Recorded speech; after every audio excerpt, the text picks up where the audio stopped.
Hello. I decided to make a video saying who are my top 5 survival people I look at and I want to say try to be like them, because I don't want to be like anybody. I am who I am, because whatever works for you is what you should do. And because like I'm in Louisiana right here, so I mean what someone might work or might work for someone like in Alaska or whatever, it may not work here. So I mean, but I like to see a lot of different people's views. So I'm going to start my top 5, and what I'm doing here is, as I get closer to number 5, which is I'm only doing 5, because I think 6 to 10, I mean, you need to start looking at some of the people that's number 5 so you can move up. But as this thing gets more white, that would be closer to who's my number 1. And my number, excuse me, this happens a lot because it's windy over here. Okay, my number 5 is a Canadian. He first started doing videos, I think he worked for a canoeing company or something.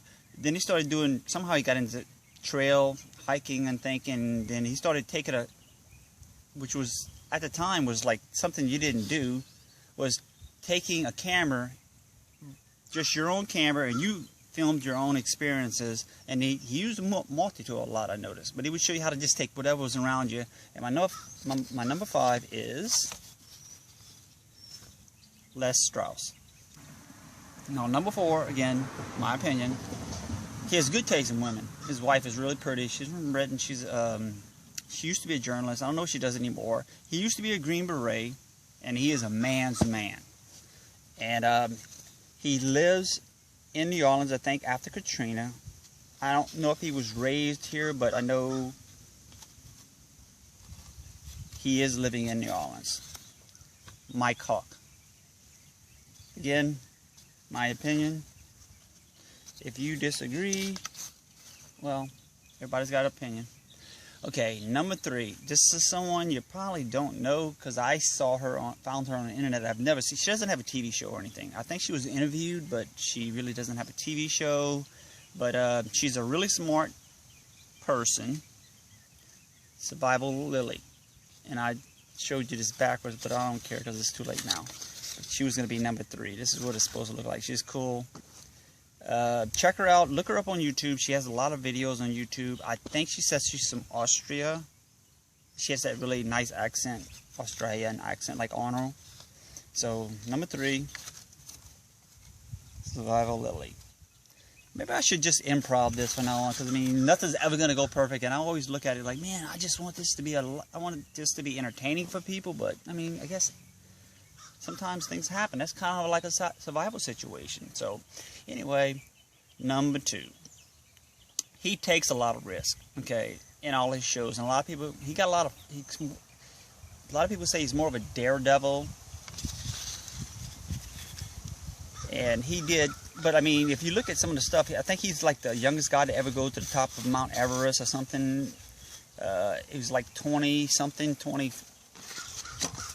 So I mean, he has a lot to back it up, and he is actually the person that started the whole survival craze.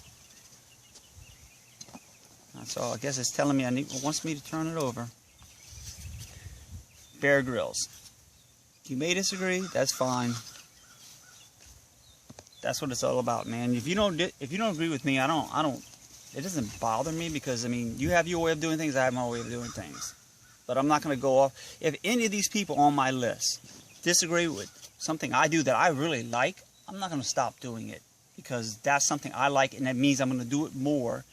My knife or whatever, I'm going to do it more. As long as I like it, as long as it fits my personality, that's what I want to do. Okay. Now, before there was Bear Grylls, there was this guy. I seen him first, I think it was on the BBC, the British Broadcasting Channel, whatever it is. And this is before Bear Grylls became famous. Les Strauss or Mike Hawk. To me, I think he's the guy that started all this, because they were just doing a documentary and they saw him training people. And I read some books on his life and how he started doing this, and that's always interesting to me, why people start doing this kind of stuff. Like, why I started doing it is because I love nature. I love when I start seeing old cultures and how they used to do things, how they used to make things. It seems so peaceful. I mean, they had such a skill, a craft, that, I mean, So when I saw this guy, I was like, wow, this man, I mean, I've never seen anything like this. To me, he is the king of bushcraft. I mean, if he ever tells you something, actually, out of all of them, this is the guy that I would stop doing what I'm doing and rethink what I'm doing. Ray Mears. He is from England. I don't really know much more about him than that, but I mean, check him out. Look him up on the internet. I mean, on YouTube, he's on there, and you'll probably like him. Have a good day.